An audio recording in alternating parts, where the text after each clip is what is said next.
Чаваш челги бурчухне, тынже путмейн. Кодаму мелис, истяму И туган тел, и матур тел, әткәм әнкәмнең теле.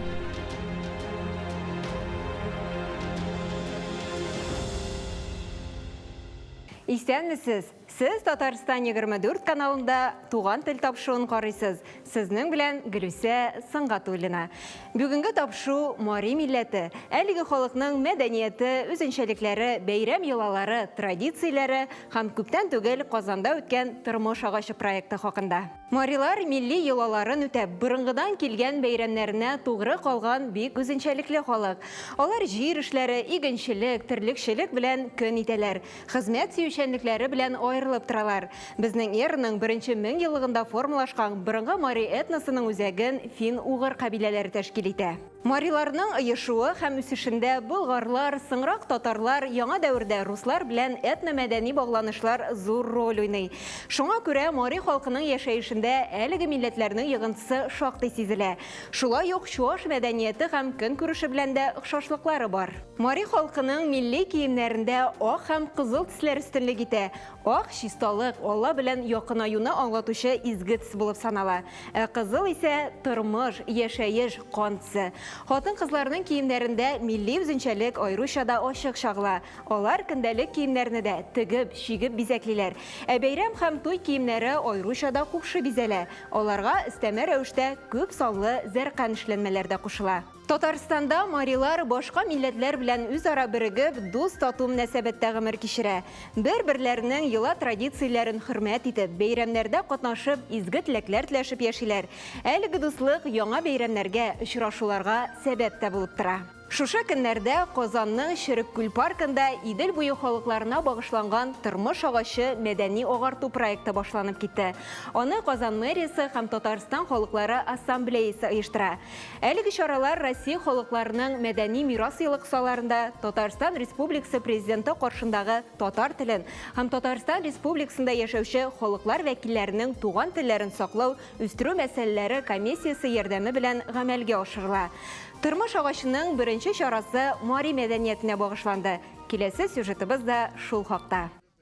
Тормыш агачының төп максаты Идел буе халыкларының туган телләрен, традицион мәдәниятен саклау һәм популярлаштыру. Шара барышында казанлылар һәм шәһәр кунаклары Мари халкының тарихы, телләре, мәдәниятләре белән таныша алды. Узган елны туган телләр һәм халыклар бердәмлеге елында без бик күп чаралар уздырдык. Һәм шуларның берсе ачык һавада, Горький паркында Мари, Чуваш, Мордва, Удмурт халкына багышланган спектакль иде. Агачлар ни турында сөйли дигән. Быел әлбәттә инде спектакль ел сайын чыгару ул авыррак. Ләкин инде спектакльдән һәм шул Итил фестиваленнән без бик күп фикерләр әле дә алабыз. Шуңа күрә бу юнәлешне дәвам итәргә булдык. Ләкин инде нинди форматта? Һәм без инде былтыр Итилне 6 көн итеп эшләргә уйлаган идек. Менә шушы мәгърифәти агарту проекты буларак бүген ул барачак. Ягъни бер көн Мари мәдәниятенә, икенче көн Чуваш, өченче көнне, ләкин бер атна, икенче атна шулай бүленде. Ягъни менә 28 август көне Чуваш мәдәниятенә багышланган. Проект исеме өч дөньяны, илаһи, кешелек һәм әрвахлар дөньясын берләштергән мифик символга, тормыш агачына бәйле. Ул юан кәүсәле, киң ябалдашлы, ботаклары тамырларына кадәр төшеп торган агач буларак сурәтләнә. Беренчедән, быел бит җыл инде халыклар культурасы һәм тарихы саклау буенча җыл бит инде Россия буенча. Икенчедән, менә халыклар, төрле милләтләр, төрле күбрәк булса яхшырак бит инде. Без менә даже менә сез хатын-кызлар бер-берегезгә шашысыз килмәй бит. Берегез бер төрле күлмәк киясез килә, берегез бер төрле кием киясез килә. Шуның өчен халыклар күп төрле булу, аның телләрен саклап калу, милләтне саклау, культураны саклау, киемнәр ул бит инде дөньяда зур байлык. Менә безнең Россиядә 282-гә якын милләт яши. Ул бик зур байлык. Менә кемдер теге телләрне бетермәк кирәк. Телләрне саклап торырга кирәк. Менә шушы зур байлык, матурлыкны сакларга кирәк. Шул телләр аша, милләт аша, милләтнең киемнәре матур түгелме? Матур бит киемнәр, милләтнең төрле кием. Мариларның үз киемнәре бар, татарларның үз киеме, чуашларның үз киеме. Әгәр сакласак, ул тагын да матуррак була. Дөнья шулай матур барачагыннан соң.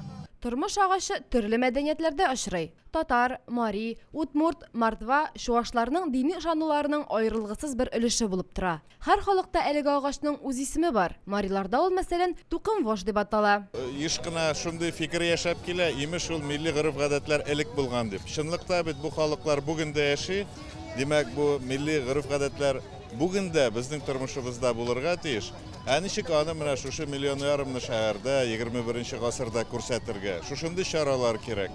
Кызыклы чара, әлбәттә, бүген биредә менә яшьләр дә, өлкәннәр дә бар. Һәм иң мөһиме бу чын-чынлап Мари халкына бүген хас булган байлыкны, рухи байлыкны, мирасны без күрсәтәбез. Монда бер ясалма әйбер дә юк, бу артистлар түгел, бу безнең Халыклар дуслыгы йортында, Халыклар ассамблеясында шөгыльләнүче Мари милли оешмалары вәкилләре, Мари ансамбльләре вәкилләре, алар чын-чынлап Мари гаиләләре төзиләр, үз балаларына туган телләрен өйрәтәләр, үз гореф-гадәтләре буенча яшәргә тырышалар. Безнең шушы 21 гасырдагы шау-шулы шәһәрдә.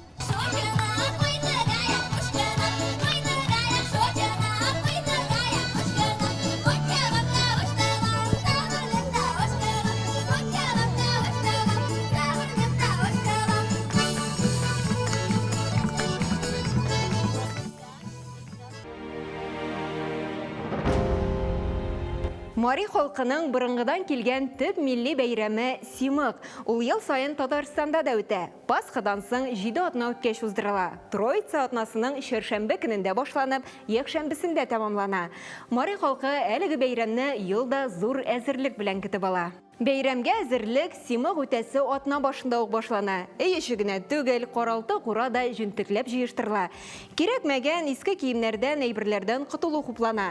Элек авыл халкы бәйрәмгә яңа киемнәр дә теккән. Бу көнне камыр ризыклары, итле аш пешерелә.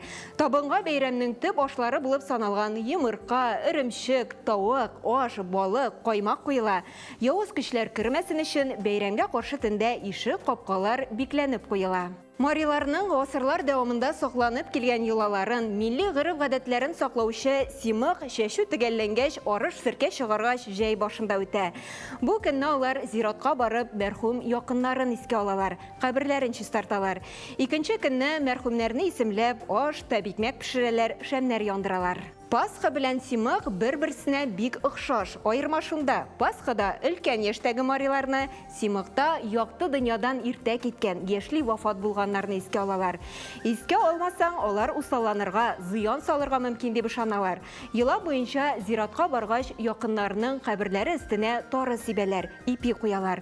Сезнең көн җитте, әйдәгез, кайтыгыз, бергәләп бәйрәм итик дип аларны чакыралар. Мәрхүмнәрдән ил көннәргә тынычлык, якыннарга саулык, гаиләләргә бәрәкәт сорап дуга укыла. Бу көн тулысынча ял итү көне булып санала. Җир эшләре башкару яки тагын нәрсә булса да эшләү тыела. Хәтта кычкырып сөйләшеп кешеләрне борчырга да ярамый. Симык көнне мәрхүм туганнар кайтып, юынып китә дигән ышануда яши. Шуңа һәр гаиләдә мунча ягыла. Мунчага ир-атлар һәм хатын-кызлар аерым бара. Мәрхүмнәрне чабындыру йоласы да бар. Йола чакырылмаган мәрхүмнәрне җырлар белән кире бакыйлыкка озатып, каберләрендә сый калдыру белән тәмамлана. Мәрхүмнәр табыннан калган ризыкны чиста җиргә сибәләр. Шунысы кызык, бу ризыкны псиләр ашамаска тиеш икән. Әмма тавык чебиләргә ашарга ярый. Игеннәрнең мул үсүенә, дөньяларның имин булуына дуга кылып үткәрелүче әлеге бәйрәмдә сарык чалына.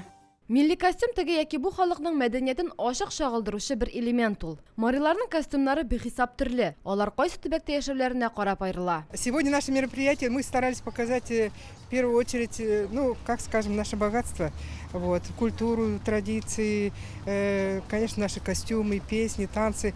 И вот здесь вы можете увидеть нашу вот экспозицию, да, костюм. Мы старались показать сегодня разные группы в первую очередь. Вот. Здесь первое вот у нас платье висит горно-марийское, да, горно-марийцы. Потом луговые, вот это вот тоже старинное платье. Потом дальше у нас восточные марийцы, потому что восточные марийцы это вот уральские, Свердловская область непосредственно. Это у нас как бы невеста с женихом, скажем так. Вот видите, вот мужская рубашка такая. Это видля, что называется, завязывали обязательно под сердцем мужчины. Вот. А это тоже вот старинные такия, солок. Это вот нагрудное украшение, яга называется. Почему вот монеты у нас в основном везде? Потому что от глаза, от злых духов обычно. И везде старались использовать вот у нас ракушки каури. Где-то есть, где-то нету. Потому что это у нас у марийцев кышкилы называется. Иначе змеиная голова можно даже перевести. Аңлавыгызча, мариларның костюмнарында ак һәм кызыл төсләр өстенлек иткән. Шигүле, тәңкәле бизәкләр мариларның кайда яшәвенә карамастан уртак бер билге булып тора. Видите, вот это луговых марий костюм тоже. Это уже костюм кировских марийцев. Вот такой вот. Они немножко все равно чем-то отличаются. Головное украшение в первую очередь. Вот, если у девушки там такия, здесь тоже другое украшение. А это современное платье уже сшито уже как бы одежда в Башкирии, марийцы, которые у нас проживают. Вот они шьют уже современные, вот в том числе и вот такие. Я не скажу, что все. Это уже наши луговые марийцы, такое повседневное платье. Даже здесь нет украшений. Почему? Потому что когда работали, старались вот легкую постирала, где-то может на лугу, где-то в хозяйстве. И это вот такое платье надевали. Это у нас вот приехали тоже из набережных Челнов. Вот они выставили тоже такое платье. И вы тоже видите, вот тут полосочка. Ну, у нас еще, надо сказать, вот полоски, ну, такие вот одевали девушки. Если уже женщина выходила замуж, девушка выходила замуж, она уже обязательно надевала или платок, или какое-то головное украшение. Вот. Ну, это у многих народностей, по-моему, так. Бу костюмнарда тарихның үзе шагыласыман. Аларда эш бүленешне ачык күрергә була. Көндәлеккә, бәйрәмгә яки йолалар башкару өчен. Киләсе буында бу байлыкны саклап кала алсын иде.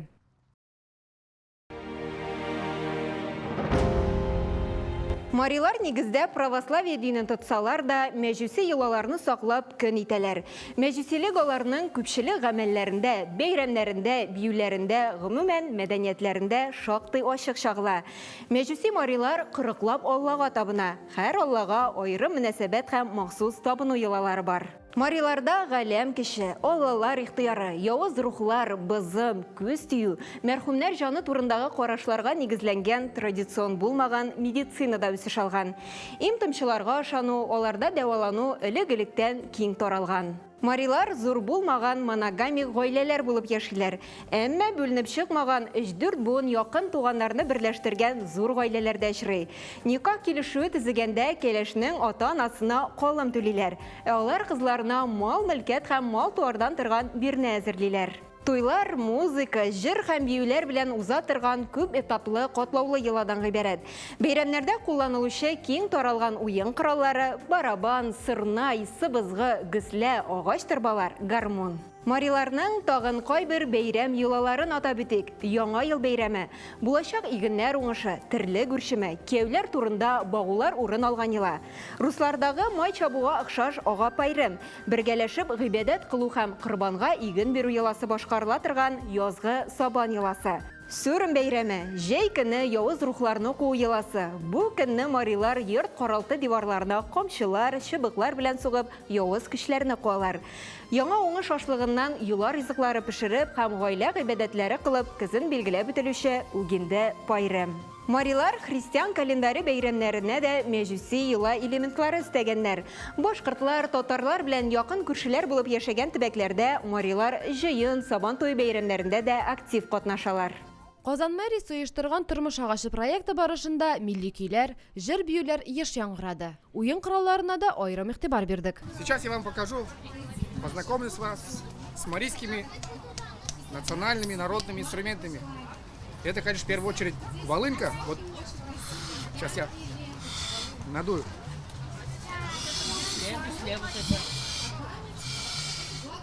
То есть этот инструмент, он, как бы сказать, самый-самый старинный. То есть уже у многих народов есть инструмент. То есть у нас называется шивар, у кого-то шупр и разные, то есть волынка, ну в основном волынка, да, то есть они уже сейчас у всех уже модернизированы, а наш вот он как вот создали его давным-давно, 500 лет назад, наверное, может больше, он так и остался в таком экземпляре. То есть здесь все натурально, как говорится, эко. Это у нас пузырь, обычная быка или коровы. Получается, здесь, вот единственное, здесь должен быть рог коровы или быка. Вот. Раньше здесь вместо металлической трубки были кости птицы аиста. Вот, то есть обрабатывали какие-то камушки, то есть все делали. И, соответственно, появлялся звук салам лежит. Сейчас продемонстрирую, как звучит.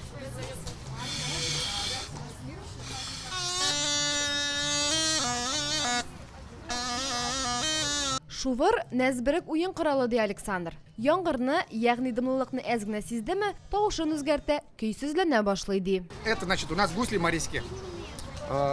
У всех народов тоже есть гусли. У русских гусли тоже есть, но у них струн поменьше. А в нашем случае тут, как сказать, я даже, честно говоря, не знаю, сколько струн, но тоже можно играть любую музыку, любой национальности. Вот, это гусли. И прочитал еще такую интересную вещь, то, что раньше же струн не было, и вместо струн использовали, обрабатывали кишки животных, каким-то образом их наматывали, то есть вот такого плана, да, и они выдавали звуки. Вот сейчас, конечно, уже новые технологии, уже металлические струны. Да, кюслей называется. Гусли. Гөсле Мари халық ауыз ижатында айрым бір урынны били. Аңа бағышлап риваятлар, хикаятлар язылған, шигырьләр дә иҗат ителгән. Следующий инструмент – это марийские барабаны. Тюмр называется по-нашему. Из чего же он состоит? Это, конечно, деревянный корпус и кожа. Обычно бывает это кожа козы, либо, как сказать, теленка, что ли, да? Ну, короче, тоже из животных. Обычно как сказать, два брата говорят, это волынка и тюмр. То есть вот шивер играет мелодию, а барабан выдает ритм. Вот смотрите. То есть никакие марийские свадьбы и там гулянки без барабанов не проходят. То есть сейчас, конечно, волынку заменили гармошка, но гармошка и барабан сейчас они, получается, два брата-акробата. Безнең белән әңгәмәдән соң Александр тизрәк сәхнәгә йөгерде. Аның шыгышын, фольклор ансамбльләрен, Мари халык бию, товарлык буенча мастер-класста карый алдык.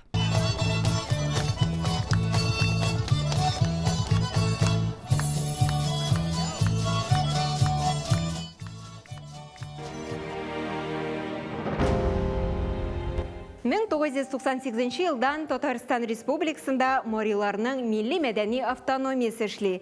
Аның төп бурычы Татарстан Республикасында яшәүче мари халкының мәдәни традицияләрен саклау һәм яңарту.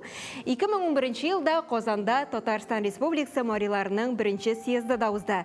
Хәзерге вакытта мариларның милли һәм сәяси активлыгы үсешенә Бөтен Мари Советы, Мари Мерканаш һәм Мари милли җәмәгать оешмасы Мари Ушем зур көч куя. Шушының белән тапшуыбыз ахырына якынлашты.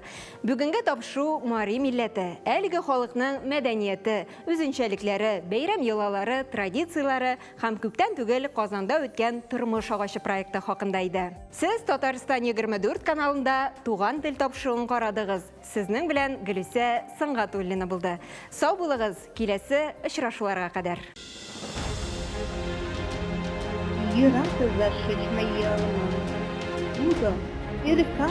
Чаваш челги бурчухне, тонже путмейн. Куда мумелис, истяму И туган тел, и матур тел, әткәм әнкәмнең теле.